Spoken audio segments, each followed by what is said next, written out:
冠忠巴士60週年足總杯第3場8強戰，標準流浪同理文呢喺深水埗運動場交手嘅。咁啊，一開波個時間咧就比較主動，都係流浪啊！呢個波就有少少覺得理文嘅後防咧有啲即係鬆散啊！咁啊，好彩呢個波就似乎就射唔入。今日跟手咧亦都見到呢邊咧，米基爾喺個窄角度施射翻個近住咧過唔到越加裕嘅。咁去到25分鐘啦嚇，一個角球嘅攻勢，咁咧就基高里咧跌咗落地㗎啦嚇，仲亦一撩，咁個波咧就彈去近處啊，咁就劉彥康咧想護空門都護唔到啊。咁啊，跟手另一個嘅進攻咧就係嚟自右邊嘅進攻，直線俾落嚟。咁艾華頓攞住個波字咧，似乎就有啲奇怪，幾個球員咧都唔係話好肯埋去攔截啦。咁啊，尤其是你睇下呢一下，即係巴科爾搞咗一輪之後咧，估唔到啊，回翻個波俾艾華頓咧，俾佢用個左腳戳個波去遠處。咁啊，可惜嘅又係劉彥康啊，咁啊勤力過頭走翻轉頭，諗住護好門咧，點不知個波撞到個大髀，又跌落個網裏邊。係啦，咁28分鐘輸到咧2-0㗎啦嚇，咁第一球咧足總咧就判咗係咧就基高里入啊，咁就冇咁陰功啦嚇。咁啊，即係有時就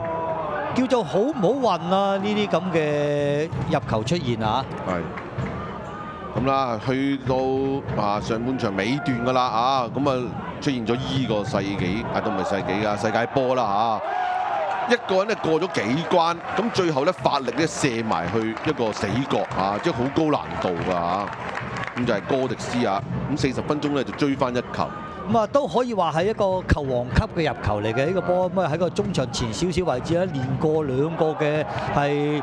理文嘅守衞，跟住再左個趟個遠處一個好好嘅角度啊！咁上半場係理文咧領先2-1，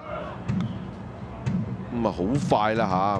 即係其實個攻勢大部分都係理文控制住㗎啦，下半場都呢球波咁艾華頓射埋去，葉嘉宇咧第一次救到㗎啦。咁但係你留意下藍衫嘅後衞全部咧都喺度企度咧就欣賞咁樣結果就俾波科爾勤力啦，咁壓過咗咧就係林樂賢之後咧出咗個波，咁就俾咧米基爾咧頂入。咁球波呢個防守咧，你等於俾佢話俾佢知你落底線啦咁樣。咁啊，明知佢左腳㗎啦，其實都可以話係不過就亦都讚米基爾嗰個係搶點啦，咁攝佢頭柱個波頂得好靚72分鐘贏到3-1㗎啦已經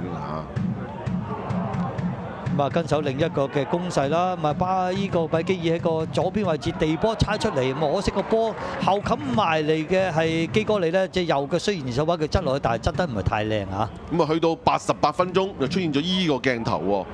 喺冇咩威脅嘅情況之下咧，立花寧也竟然情急咧，就用隻手打個波，咁球證判咗12碼，劉智樂搞掂。咁當時咧其實已經係88分鐘㗎啦，咁仲諗住頂多陣呢，都冇咩問題啦。點知去到90+6出現咗另一個哇哇聲嘅鏡頭哥迪斯一扣俾翻埋嚟。鄭子森睇定左腳一戳，貼住個網仔入。咁當時咧90+6追成3-3，即係估佢唔到啦。不過就係呢個波就企乎就真係射得係相當之靚㗎，可以話係咁啊，其實就你見到理文嘅後防方面嘅人咧，其實都係有足夠。咁啊，但係呢個波係出翻嚟再去遮個時間咧，就似乎就人手就似乎慢咗啲啦。因為伊巴謙冇球之下走位咧，拉咗佢2個黃衫去嗰邊。咁呢個時間加時就當然理文唔會再同你客氣啦都撳住嚟攻咗幾球㗎啦。咁但係啲射門咧都係唔係話食得好硬咁就考唔到啦葉嘉宇啦。咁咧呢個另一個爭議啲嘅鏡頭啦，依下其實一個落腳，一個想出波，吹罰咗㗎啦。咁但係球證咧就向余偉廉咧出示第2張黃牌，咁2黃1紅咧要踢少個啦。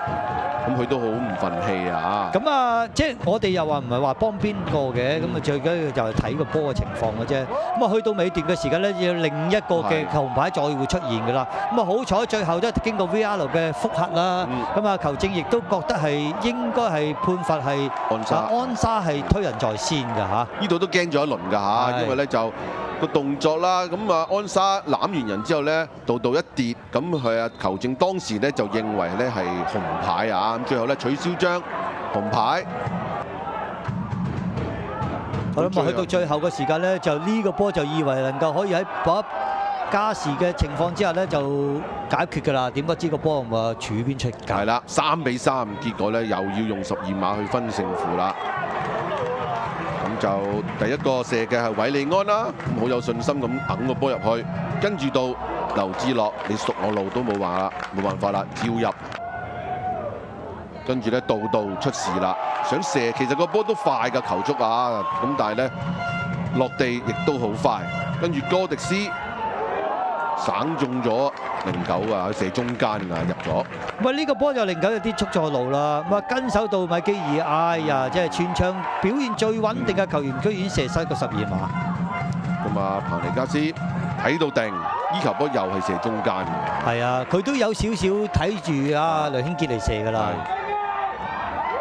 跟住呢個可惜啲啦，劉家喬連籠都唔中，結果標準流浪咧就係一度落後1-3嘅情況之下，頂埋個加時，射贏12碼，咁就殺入4強啦。咁佢哋嘅對手咧就係大埔。